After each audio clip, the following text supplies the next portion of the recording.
Kembali lagi di Talk Banjarmasin Pos Bicara. Apa saja masih bersama saya Danti Ayu. Nah, kita lanjut ke Ibu Ami aja nih ya, Bu. Gimana sih, Bu, caranya kita itu mengurangi pikiran negatif terhadap satu generasi, khususnya Gen Z yang lagi ramai diperbincangkan? Oke. Terutama di masyarakat ya, Mbak ya. Iya, betul. Masyarakat harus menyadari bahwa setiap generasi itu ada plus minusnya.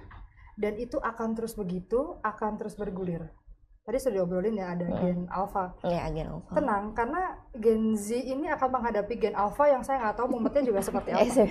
Ya kan ya, Bu, jadi ini nanti PR-nya Gen Z gitu ya, Gen Alpha ya. itu gitu. Nah, akhirnya yang pertama kita tidak bisa melihat bahwa semua negatif-negatif itu ada di Gen Z. Karena semua generasi juga ada plus minusnya. Ada plus minusnya. Itu pasti, Mbak. Seperti itu. Cuma tinggal bagaimana kita melihat kira-kira kemampuan yang dimiliki Gen Z itu apa, kita pakai dan kita dorong dan kita benar-benar upayakan apa yang dia belum punya. Itu lebih efektif gitu daripada kita terus memberitahu, wah ini generasi ini itu nggak akan pernah selesai. Belum nanti generasi Z ini, generasi Gen Z ini nanti akan merosting generasi Alpha juga. Betul. Gitu, karena saya juga pernah di roasting sama generasi X sebelumnya. Yang sebelumnya. Generasi milenial nih gini gitu juga ngerasain juga saya. Akan selalu ada perbandingan. Akan selalu ada gitu, dan akan nanti tenang aja akan Gen Z akan merosting generasi sebelumnya. Tenang aja gitu. Apa nih Gen milenial gini-gini ya. Ini kalau Pak Edo nih, apa aja harapan Pak Edo nih atau misi jangka panjang untuk peran setiap generasi dalam mendukung keberlanjutan program CSR di Adaro? Ya, kalau harapannya ya tentu harapannya pasti antar generasi bisa saling saling mengisi gitu ya. Nah sekarang kan kita fokusnya pada Gen Z gitu. Nah Gen Z ini tidak terlepas apa yang membentuknya itu generasi-generasi ya taruh kata yang dekat untuk generasi di atasnya nih, generasi milenial. Makanya harapannya dari generasi milenialnya juga bisa menyadari kekuatan-kekuatan yang ada di Gen Z ini untuk bisa mengisi memanfaatkan yang pasti ya, memanfaatkan kelebihannya, kemudian mengisi apa yang kosong gitu. Apa yang kosong dari Gen Z ini kan pengalaman ya harusnya ya. Yang sebelumnya yang generasi sebelumnya itu sudah jalani. Ya kita memang belajarnya tuh kalau Gen Z ini belajar lewat resource yang sekarang digital. Jadi banyak informasi yang mereka bisa dapetin gitu ya. Nah, tapi tidak ngalamin langsung. Nah kalau generasi milenial itu Gen senior ini ya, mereka belajar itu kan dengan menjalani gitu. Jadi teorinya diketahui, dijalankan dan efeknya itu juga dirasakan sehingga mereka tahu perjalanannya itu nanti akan seperti apa ujungnya. Nah, wisdom ini, pengalaman ini harusnya bisa di share ke Gen Z. Jangan memandang Gen Z ini sebagai pesaing gitu ya, karena memang lebih pintar, lebih inovasi dan kreasinya luar biasa gitu. Kalau saya pribadi makanya saya tidak sebenarnya di awal saya tidak terlalu aware gitu ada permasalahan terkait dengan Gen Z karena terutama di area kerja di Indonesia itu tidak muncul itu maksudnya Gen Z yang ada di Adaro ini juga Gen Z yang perform gitu. Tidak ada keluhan-keluhan yang seperti yang saya baca ngeri juga ya, mentalnya lembek terus gampang mental health segala macam, stres dan lain-lain gitu kan. Saya lihat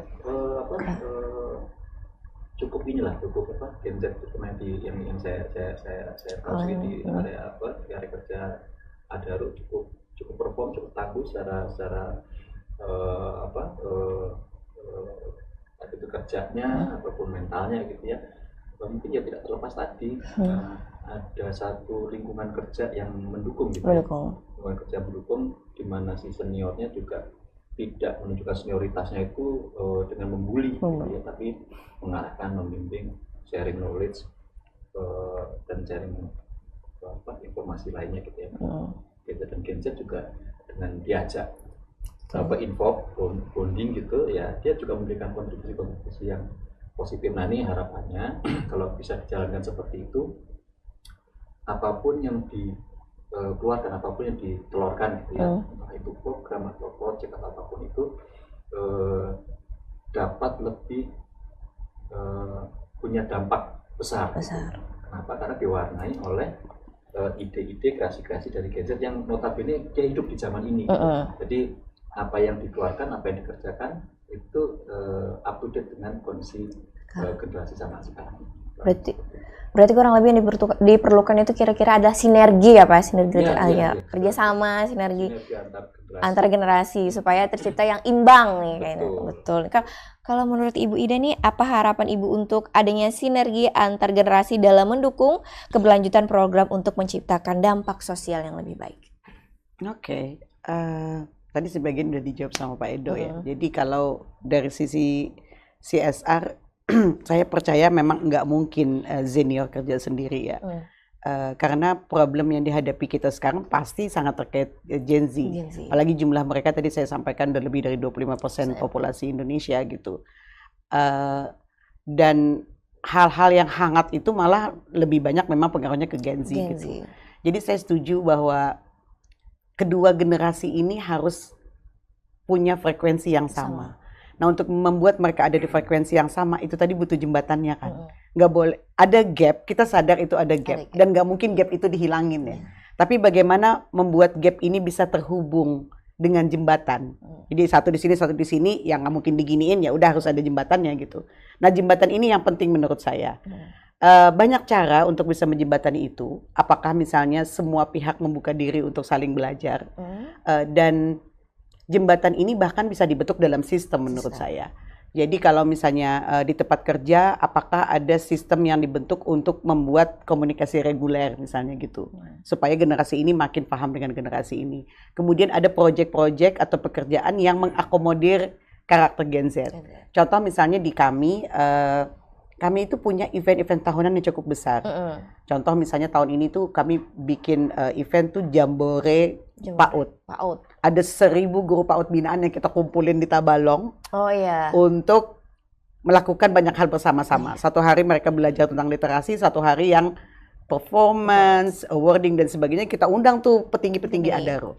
Nah di event seperti ini kami sadar betul karyawan dan panitia yang memegang proyek itu dominasinya Gen Z. Di situ kami kasih ruang buat mereka.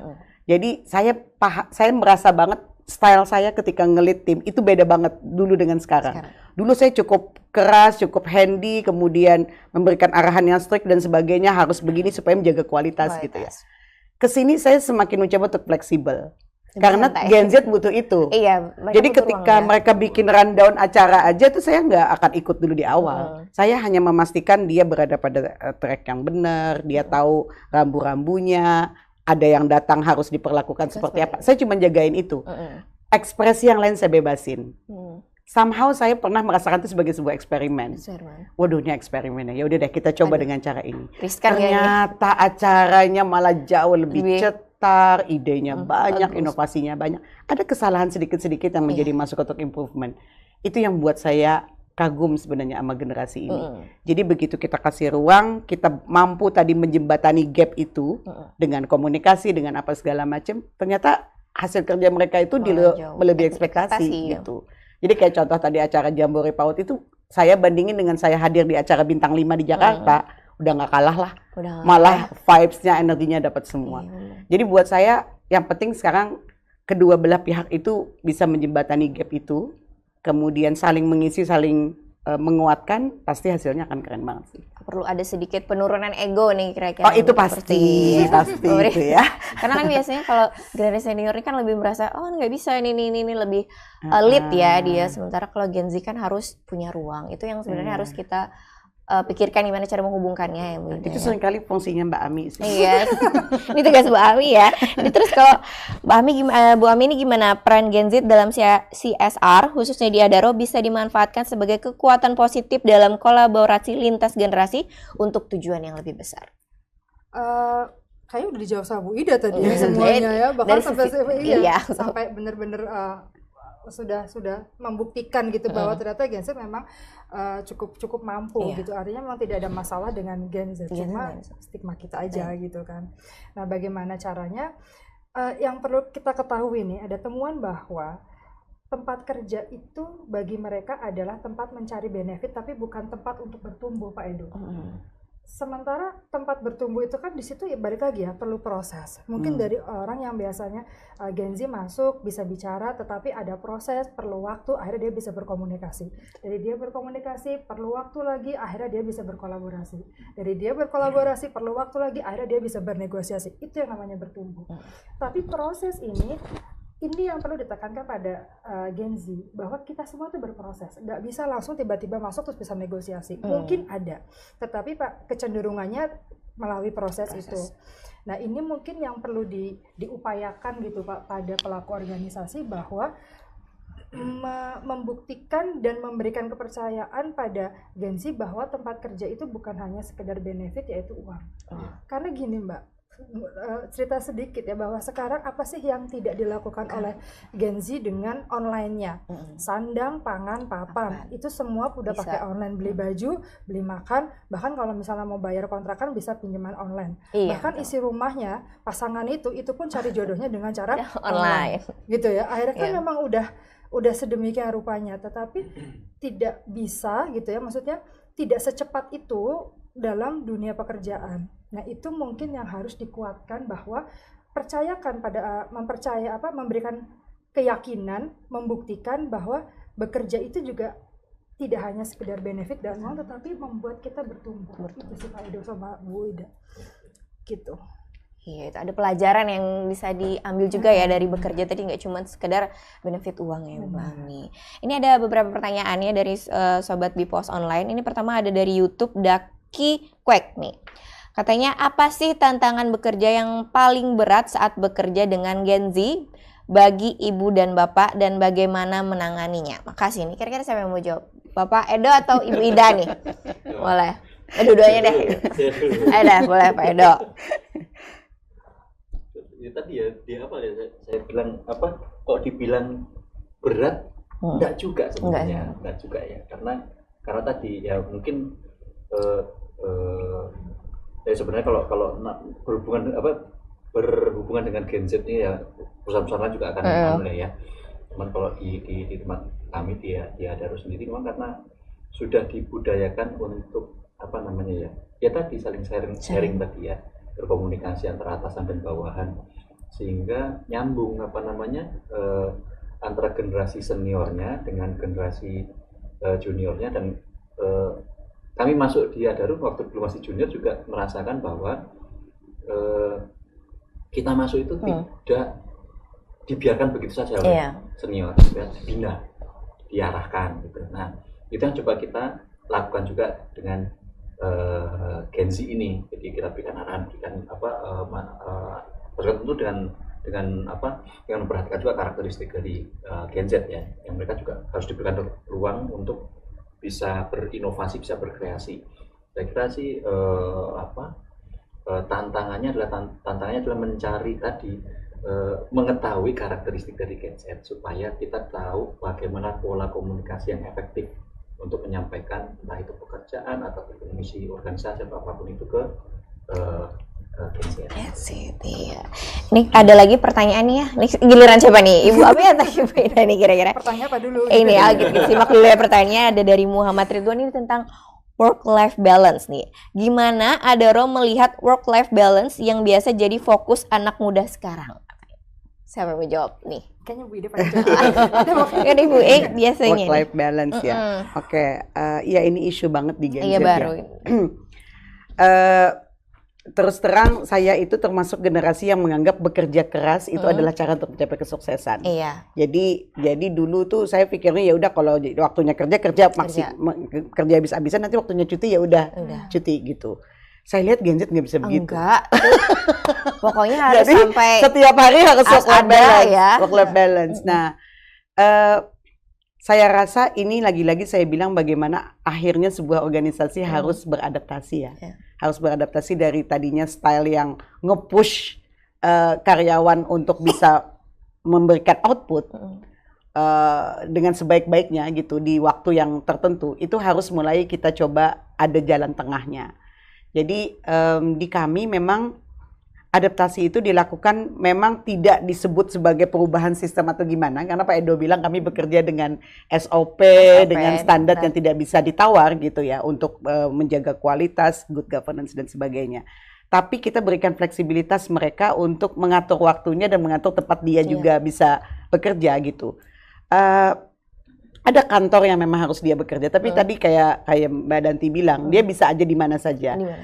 Saya kemarin baru dapat info dari salah satu karyawan menarik banget. Waktu makan siang dia cerita, Bu, saya baru handle project baru yang Ibu kasih nih gitu. Oke, saya bilang. Terus gimana kamu bikin itu menjadi balance? Buat ya kali ini project yang dia harus kejar banget dalam waktu sebentar lagi deadline-nya udah nyampe gitu. Ini program CSR, jadi dia harus ke lapangan, dia harus ketemu dengan kader kesehatan, dia harus ngobrol, dia harus collect data dan sebagainya. Iya Bu, jadi saya tuh setiap ketemu dengan masyarakat sebenarnya energi saya habis. Drain. Karena dia harus sekarang ngomong, drain, dia harus apa segala macam. Drain. Begitu nyampe kantor, ada satu ruangan yang itu belum dipakai dan dingin banget. Saya masuk ke ruangan itu, saya tutup. Saya healing dulu di sana sekitar 15 menit. Saya kaget, gila nih anak. Terus dia bilang, itu kadang-kadang nanti kalau ada yang lewat saya sapain, aku ada di sini gitu. Jadi as simple as that itu buat dia adalah membuat dia balance secara emosional. Dan buat saya itu fair banget. Nggak boleh bosnya marahin dia kayak gitu. Nah, saya malah sampai akhirnya ngomong ke atasannya dia ya. Saya bilang, mungkin perlu dipikirkan kalau ini sebagai sebuah kebutuhan. Karena saya pernah dengar di sosial media, ada kantor yang dia sediain satu ruangan kecil. Orang boleh masuk ke sana maksimum 5 menit untuk teriak. Oh iya. Habis ngadep Pak Edo, dimarahin Pak Edo gitu ya. Dia boleh masuk ke ruangan itu untuk teriak mengeluarkan emosinya. Tapi setelah itu, setelah keluar dia udah normal lagi. Dia udah senyum kiri kanan gitu. Nah tadi kasus yang saya dapatkan informasi dari tim saya bilang, oh kalau di situ untuk teriak, untuk tim saya untuk ngadem. Karena Tabalong panas banget. Jadi saya pikir, oh ini adalah hal-hal kecil yang kami miss mungkin. Bahwa work-life balance itu tidak sekedar dia harus healing dan liburan. Ternyata sehari-hari pun dia butuh itu gitu. Nah tentu saya sadar betul Gen Z itu butuh holiday kan. Jadi kalau dia minta cuti itu kita udah benar-benar kondisikan kalau bisa di-approve. Cuman biasanya kita ya udah kamu cutinya lihat-lihat keadaan ya. Bu saya udah beli tiket konser. Ya udah kita atur di tim lah gimana caranya supaya bisa. Jadi harus lebih mengerti mereka, kemudian kita jaga keseimbangan atau kebutuhan kantor dengan mereka juga. Kalau dari sisi psikologi gimana Bu? Betul Mbak. Sebenarnya Gen Z perlu ketahui bahwa tidak setiap hari, setiap jam itu memang ada sisi itunya Bu. Tetapi Gen Z perlu mengetahui bahwa ada jangka waktunya untuk melakukan work-life balance ini. Ada jangka waktunya, artinya gini, kita kerja dulu, nanti akan ada waktunya kita liburan. Nah, ketahanan dia untuk kerjanya ini yang memang harus benar-benar diupayakan Bu. Jadi artinya gini, si Gen Z ini juga perlu tahu bahwa gak setiap waktu dia mau, dia harus lakuin. Nanti ya, tunggu 3 minggu baru kamu bisa lakukan itu, misal konser dan sebagainya. Itu perlu ada pembelajaran ke Gen Z seperti itu. Jadi nggak tiap hari juga itu harus dilakukan. Akan ada waktunya, pasti akan ada waktunya. Cuma dia juga perlu tahu bahwa ternyata ada periode-periode tertentu yang dia nggak bisa lakuin. Tetapi dia diberi kesempatan kok sama perusahaan untuk melakukan apa yang ingin dia lakukan dengan cutinya itu gitu. Iya, itu ya tadi ya.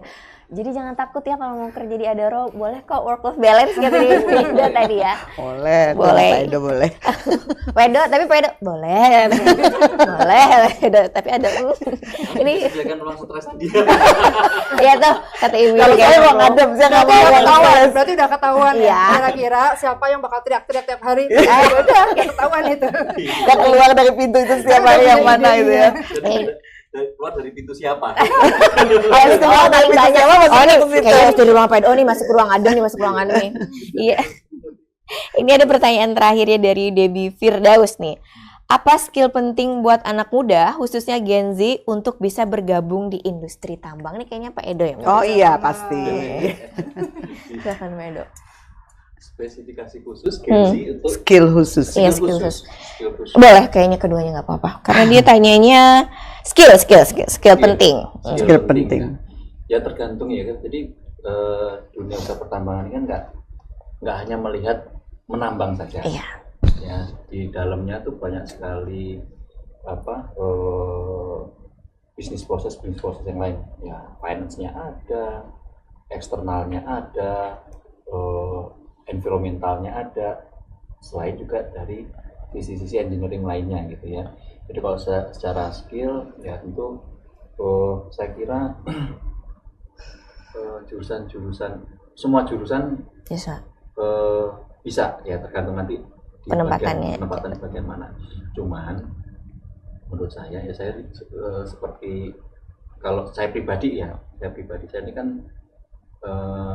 teknik dulu ya, kemudian ternyata terjerumus ke eksternal gitu. Terjerumus, waduh. Maksudnya orang engineering yang akhirnya berkarir itu di dunia non engineering gitu. Nah, yang paling penting soft skillnya, maksudnya di mentalnya gitu ya, di mental teman-teman semua yang akan masuk ya harus siap untuk menghadapi kondisi apapun, harus siap untuk belajar apapun itu gitu. Ya, jadi kalau kita berhenti belajar ya tahunya itu aja ya, karena ada di sana terus. Tapi kalau kita membuka diri untuk belajar, untuk membuka wawasan, menerima masukan, insya Allah sih nanti ya tadi bisa bertumbuh. Ya. Ya itu tadi Sobat Bipos Online perbincangan kita ya bersama Adaro. Kalau mau daftar gabung ke Adaro boleh, kata Ibu tadi sudah disediakan waktu balance, jadi untuk Gen Z tidak perlu takut ya Ibu. Terima kasih untuk Ibu Ida, Ibu Ami dan Pak Edo waktunya. Terima kasih itu ya untuk Sobat Bipos Online. Saya Danti Ayu mewakili kru yang bertugas mohon undur diri. Sampai jumpa di acara selanjutnya. Assalamualaikum warahmatullahi wabarakatuh. Waalaikumsalam warahmatullahi wabarakatuh. Download Tribun X sekarang. Menghadirkan lokal menjadi Indonesia.